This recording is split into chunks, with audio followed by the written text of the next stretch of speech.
Welcome to Heels in the Courtroom, a podcast about successfully navigating law and life, featuring the women trial attorneys at the Simon Law Firm.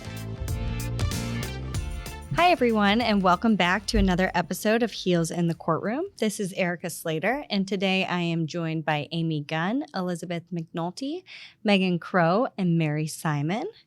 And today we are going to break down what seems like a dry topic, agency in litigation, and we actually have some pretty funny stories to share about that. So let me start with a little bit of background. Agency issues are referring to issues in litigation where someone is working as an employee or an agent of someone. Those are actually separate concepts. If you are an employee of someone or a company, you are usually paid directly by them. There are some analysis that we go through beyond just evidence of who pays you, as in who controls your work, who provides you the things that you need to do your work, things like that, to determine who someone's employer is, because it's not always clear cut. The concept of agency is when someone is acting as an agent on behalf of a principal, and that can encompass a lot of different situations that we find in our everyday lives. So that can be a contractor working for someone. It can be someone hiring another person to do services, or a company hiring another outside person to do services for them for a certain fee. That can be someone acting as an agent where a formal employment relationship is not established. They would be acting as an agent. So not only is it a question of if someone is an employee of a company or a person, or an agent of a company or a person, but the question is if they are acting within the course and scope of that agency or employment.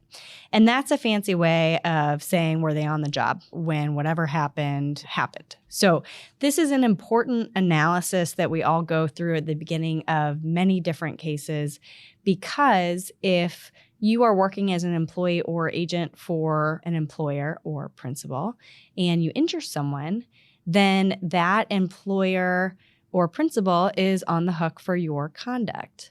Now, often there are insurance policies that are taken out by the company or the principal to insure against any lawsuits if their employees or agents do injure someone while they're on the job. And those insurance policies cover a lot of things like normal negligence, and often don't cover things like punitive conduct. But in that analysis, if you are looking at negligent conduct of an employee or agent, you also have to decide if it's in the course and scope. Meaning, I'm an employee at the Simon Law Firm. If I'm driving to a deposition and I get in a car accident, that's usually going to be in the course and scope of my employment, because that trip was necessary because of my job. If I am going to meet my friend for lunch in the middle of my workday and get in a car accident, that is likely not going to be related to my employment, because that is on my own time and kind of a legal exception to when an employer or principal might be responsible for their agent's conduct.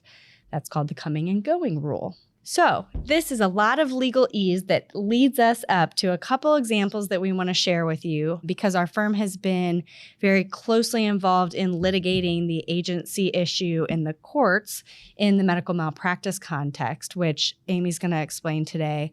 And that has changed not only in the law, but in the legislature as well in Missouri.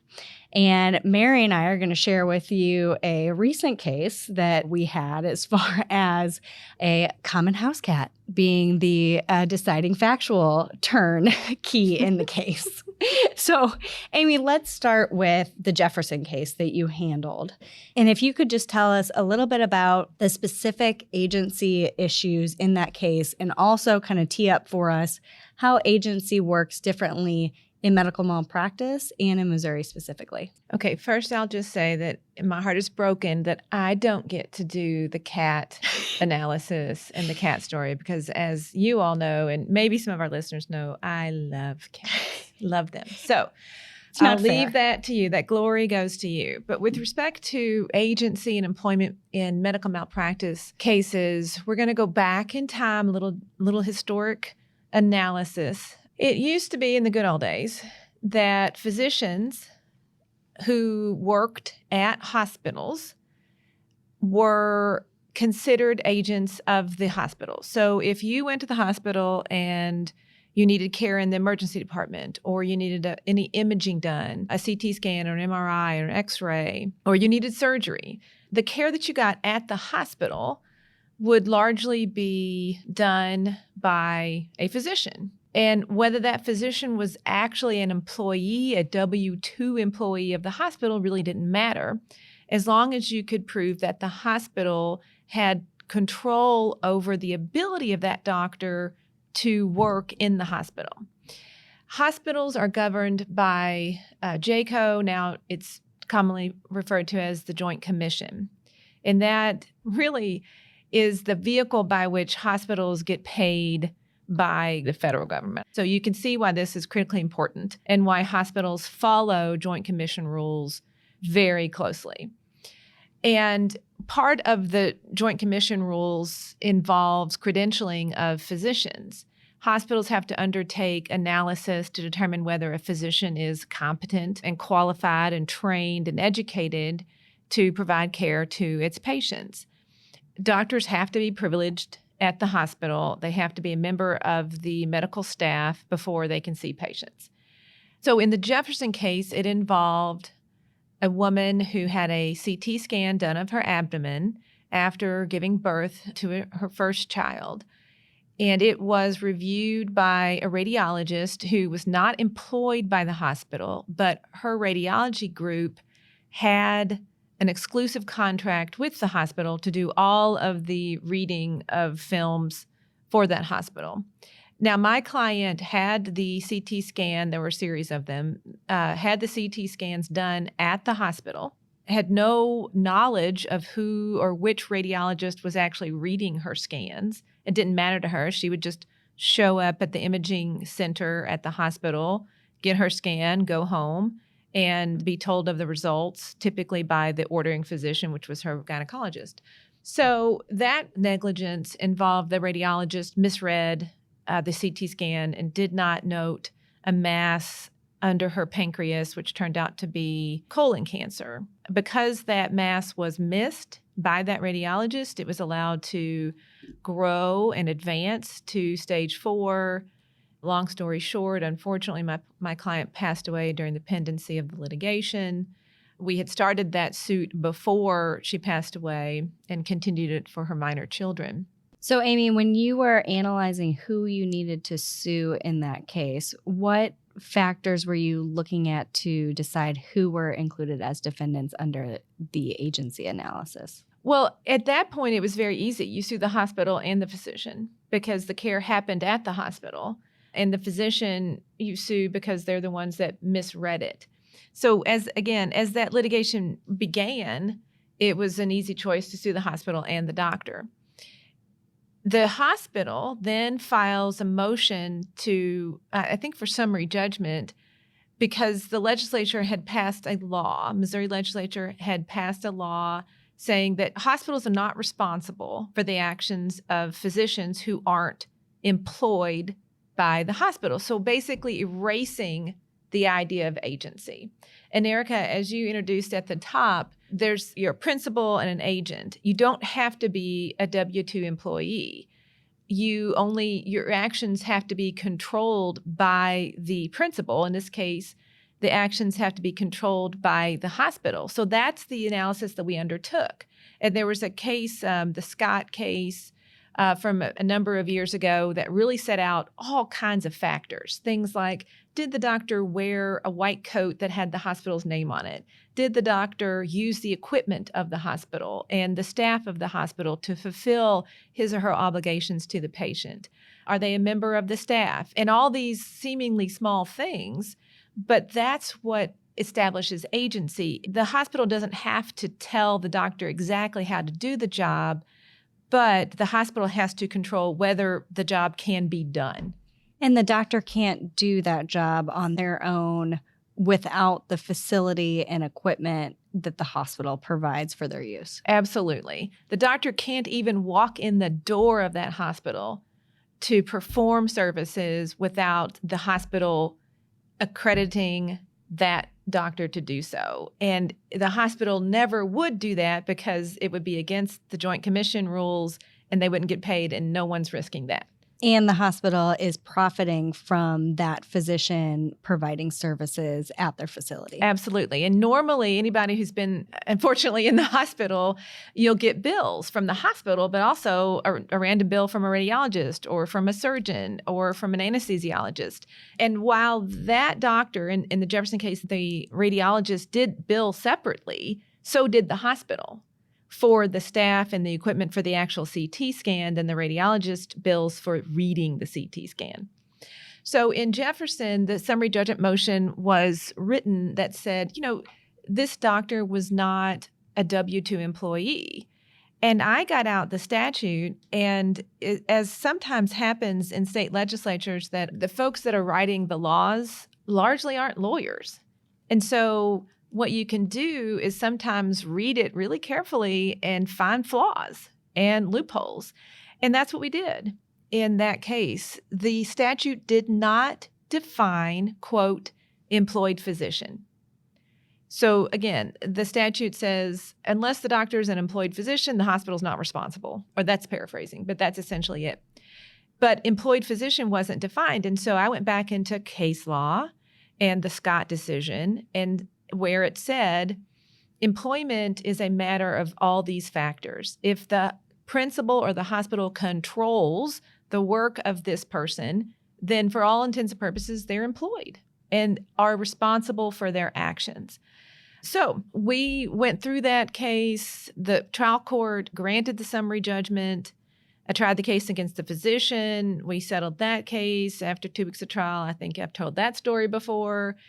We pursue the case at the appellate level against the hospital. The appellate court reversed the trial court's decision, sending it back down saying, no, Amy gets an opportunity to prove agency under the Scott decision. And so as that case, went on for 2 more years, Erica, you get involved and we get real close to trial, and then the hospital pays. And then our legislature looks at that and it was like, now, wait a minute. They found a loophole, so we're going to stuff that. And then passed a bill that said, no, let's define employed physician, and it's someone who basically is paid directly by the hospital. And that became effective in 2017. So now we live in a world, all you listeners, most of you probably know this if you're lawyers, especially if you practice in the kind of area that we do. But if you go to the hospital and you have a CT scan or an imaging or any kind of imaging, and that gets screwed up, there's negligence, there's medical error that happens there, your only recourse is against the physician. The hospital has no liability. Now, you tell me if you think that's fair. I don't think it is. It's not fair. Thank you. Thank you. It just aggravates me every time we have to, face this. And I'm so happy that you explained what the practical impact to this change in the law means, Amy, because nobody is going to understand the practical impact until they are sitting in our office with a devastating injury due to negligence, finding out that that's the way it is. This might be one of the most important topics that I would encourage anyone who's listening to this podcast on to share with everybody they know, especially in Missouri, what the impact is, because it impacts everyone, because it impacts people. It doesn't matter what side of a case you're on. Negligence happens, malpractice happens at hospitals, and there's no one left to foot the bill for the error when this law gets put into place. Right. And to put a finer point on that, you do have your case against the doctor, but typically physicians only carry $1 million in coverage. And there are no laws in place in our state that say, okay, well, in exchange for relieving hospitals of all liability for any negligence that happens at the hands of only their physicians who aren't employed, we're going to require higher limits of liability for physicians. That only seems fair because the whole point is we want to compensate people who are injured by medical errors. Oh, no. There's none of that. So for those of you listening who think, well, you can go against the doctor, I mean, you still have that. We're talking about injuries that far exceed $1 million policy limit. And if that's all there ever is going to be, that $1 million policy limit, because the hospital has no liability, then you're going to have lots of injured people, terribly injured people who are not compensated for those injuries. And that is not a fair result. It's not a just result. And again, you're more preaching to the choir oftentimes, but it shouldn't be the law in this state. Amy, I briefed this issue and successfully won the motions for summary judgment against the hospital because of a specific caveat that, quite frankly, is no longer going to be an argument to be made in a lot of cases because of the dates of negligence, obviously, are going to be later and later after 2017. We're kind of talking about the pre-2017 definition and then the 2017 on definition of employee. And there's a really well thought out opinion by the Eastern District that says, no, it is a substantive change because it changes someone's ability to bring a lawsuit. So if the right is vested, if someone's right is vested to bring the lawsuit prior to that amendment happening, then you have to use the pre-2017 definition, which includes not only whether the hospital controlled, but had the right to control. That small piece, the right to control, played a huge part in our argument on the two cases I'm referencing that, again, Amy, to your point, involved very serious injuries to children that $1 million wouldn't even touch what they need for the rest of their life due to these errors. And one of the most significant things that came into play was that the right to bring the lawsuit vested before that change happened. That's the first prong that you have to meet. And second is to show that the hospital or the medical facility, 99.9% of the time a hospital, had the right to control the doctor. It's important to note that right to control because in our cases, Amy, it came down to your case, like that Jefferson was used in conjunction with that statute to talk about what does the right to control mean. And Jefferson alludes to the factors that you needed to show. But man, after that case got done, I was just thinking in my head, every person who comes into our office after this time frame, they have to use this new definition that essentially means you come into the hospital and you're going to be capped with whatever the doctor's insurance has, That's right. And patients aren't told that. Patients don't know that. It's not an intuitive thing to think about, that you can go to the hospital and have a medical error committed there and have no right of recourse against the hospital itself. So I agree. I think what you're suggesting is that if there are cases still out there within a statute of limitation, which really are only going to be minor cases, minor as in babies, pre-August 28, 2017, then the agency applies. The agency analysis, the right to control applies. So please don't miss that. If your case accrued after August 28, 2017, at least as of right now, we're stuck with the new employed physician scenario. But look, as with everything, we're fighters and we'll do what we can to chip away at that. But right now it is what it is. Is this an issue just in Missouri, or how many other states do we know have done away with agency in this way? I don't know. I like to think that Missouri is, basically one of the worst states in the country when it comes to medical malpractice litigation. But what about Louisiana? I know. I have friends in other states that remind me it could be worse. And so I acknowledge that. But Megan, I don't know exactly what the table is on that.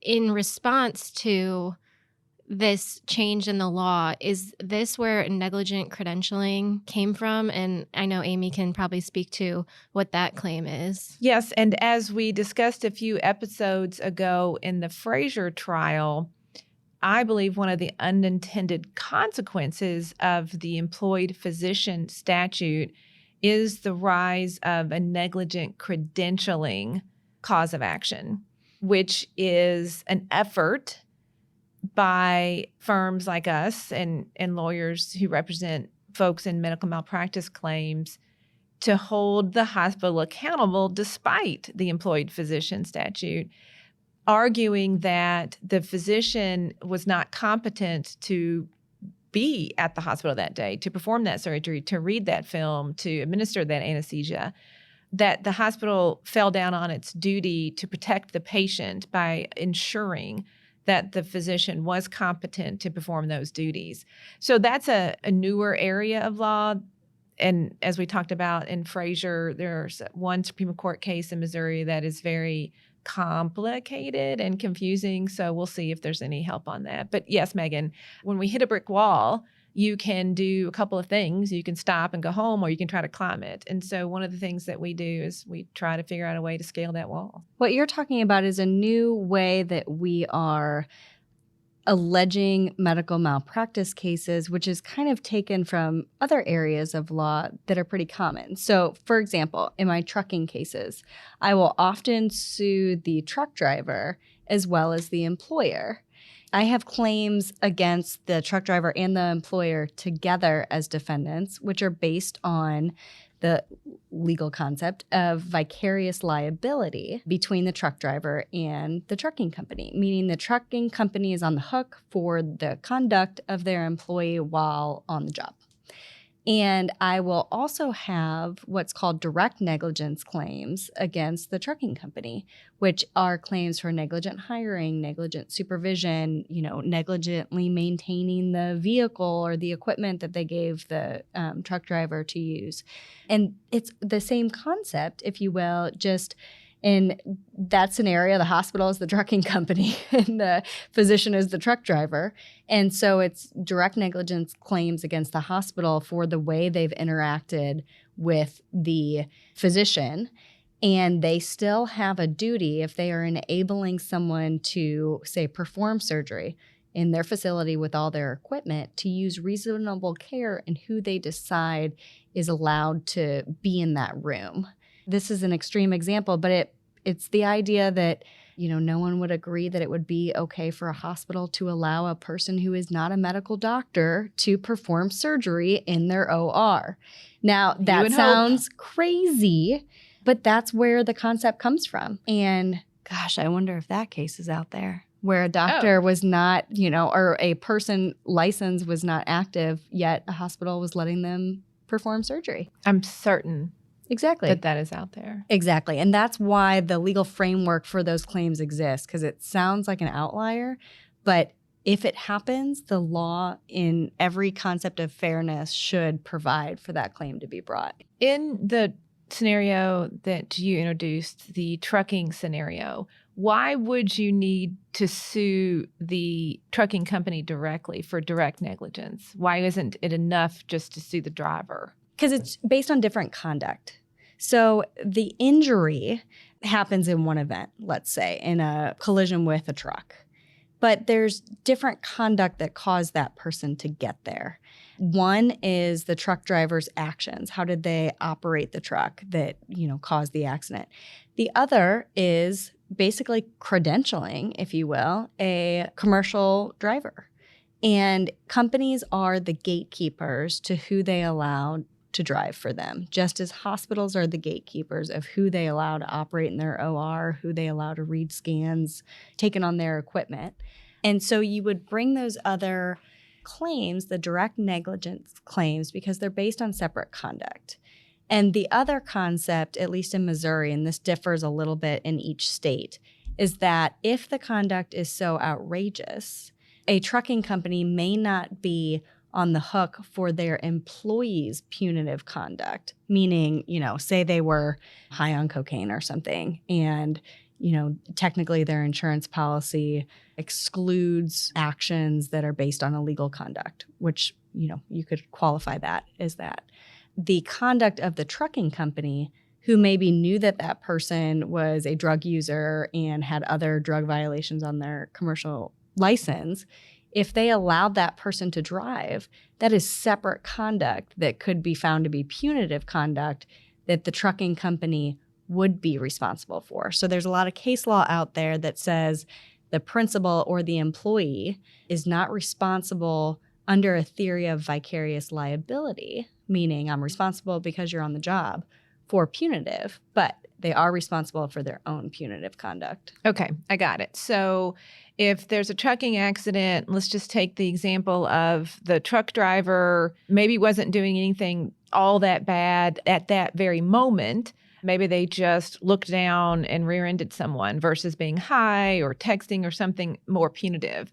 But the employer, the trucking company that allowed that driver on the road that day, had ample knowledge that this person was a terrible driver. Multiple infractions, multiple violations of rules and regulations, to the point where a jury would look at the driver and say, well, I mean, he just looked down for 5 seconds.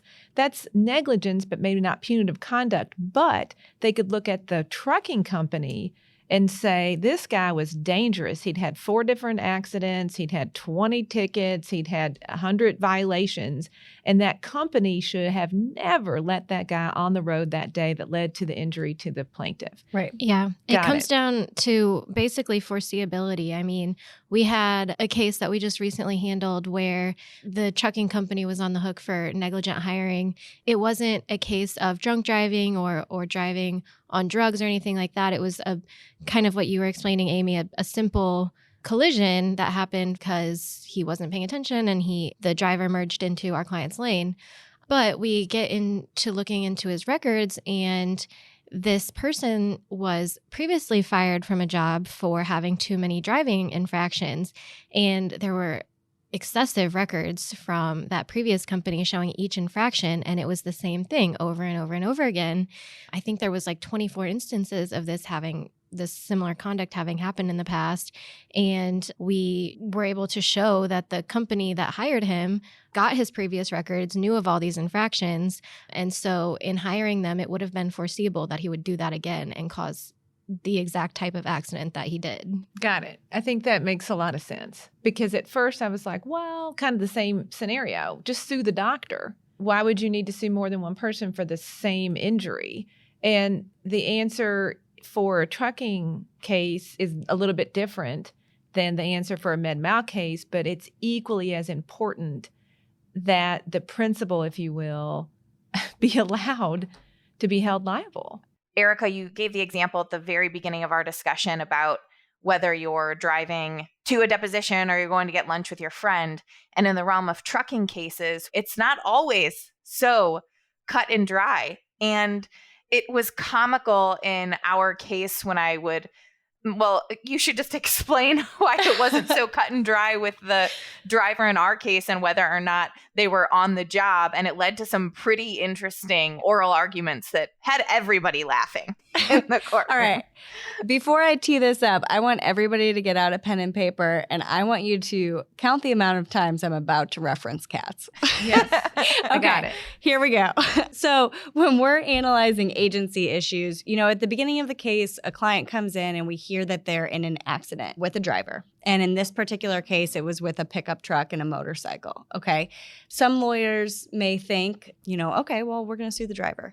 That is the tip of the iceberg of the analysis and the stones you have to turn over to make sure you haven't missed something. So in this particular case, our client was a motorcyclist driving down an outer road on a highway, and a pickup truck takes a left in front of the group of motorcycles, and several of them crash. As we got into the case, we learned that the person who was driving the truck worked for the largest winery in Missouri. And yes, California and Sedona, we have a wine industry in Missouri, and it is thriving. Anyway, so The Norton grape is the Yes. wine grape of Missouri. Exactly. So we learned that. So we immediately know there's an employer involved. But the analysis doesn't stop there, because this accident happened about 11:45 a.m. And early on, the defense attorneys told me on the side, like, well, we're disputing vicarious liability, meaning that he was on the job because he was going to get lunch. And I said, okay, no problem. We'll get to his deposition. We'll find out what there is to find out. So what they were referencing was a concept, an exception to vicarious liability called frolic and detour. You ready for the first cat reference? My next door neighbors, who are law professors, name their 2 cats Frolic and Detour. No. Yes, because they're amazing. Anyway, so this goofy little phrase, Frolic and Detour, explains that, common thing that happens that during your workday from your 9 to 5, you may go to lunch with a friend and you are off the clock, or you may, on your way back from a deposition, in my example, stop at Target real quick and pick up, your shampoo for your personal use. And that would be a frolic and detour from your day. And that kind of cuts off the connection with vicarious liability. There's also the coming and going rule that when you're driving to and from work, although your purpose of that trip is to go to work or return from work, that is, for the most part, accepted from vicarious liability as well. So what we found out was that this driver driving the winery's truck had gone to lunch at Burger King. And then there was a little grocery store right by the Burger King.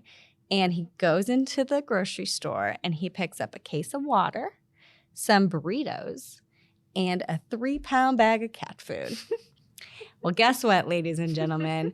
That case of water and the burritos are for the shared refrigerator. He is the vineyard manager, and the laborers on the vineyard work for him. He often stocks that refrigerator with his personal money, because that was part of the analysis too. Was he getting reimbursed by his employer for these snacks that he was providing? He did that with his personal money, but it was, to kind of contribute to the morale of his workers, being happy, having something to drink, quick snack.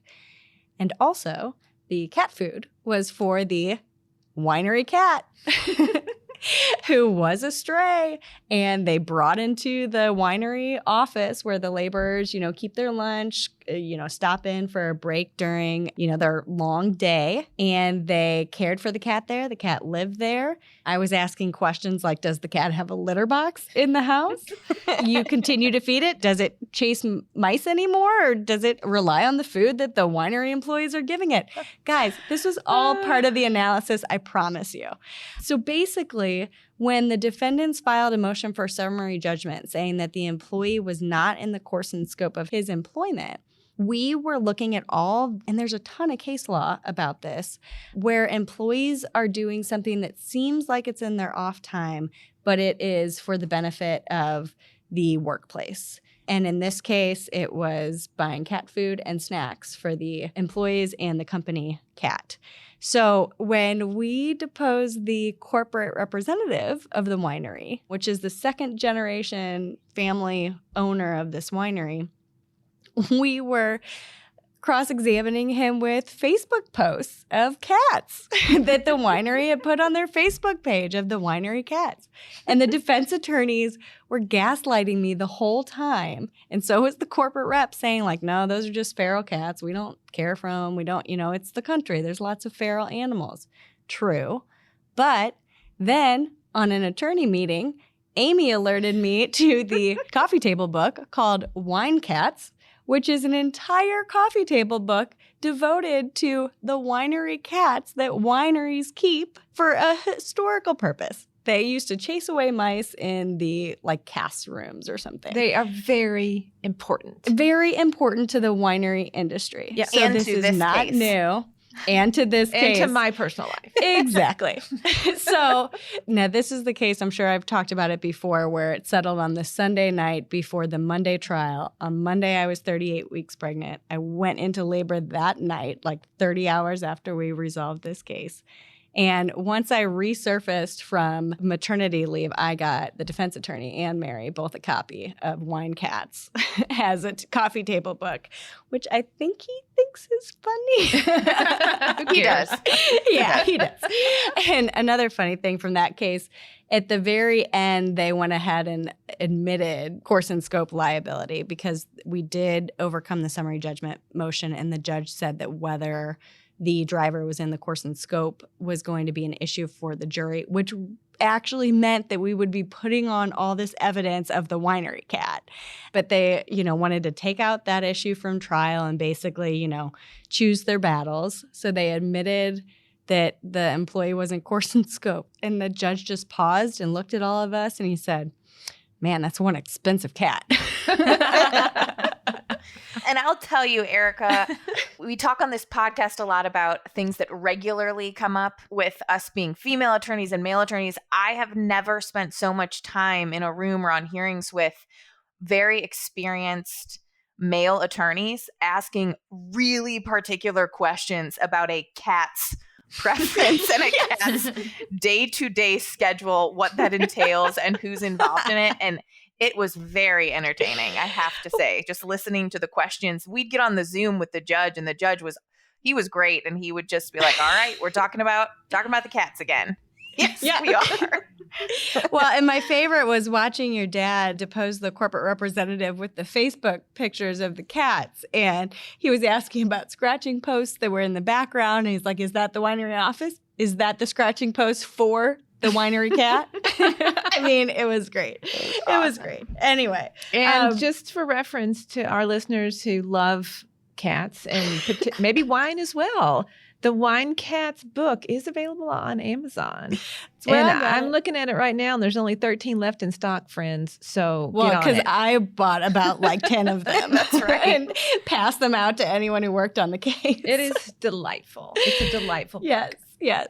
Anyway, so, sometimes we get bogged down in the monotony and the seriousness and, what other people think sometimes is boring aspects of the law.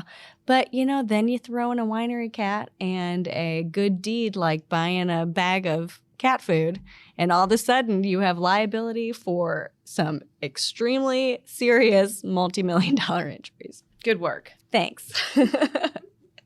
So to wrap up our discussion on agency, thank you for listening today. We hope you have a better understanding of these concepts that, quite frankly, are part of almost every lawsuit that we file, at least part of our consideration set.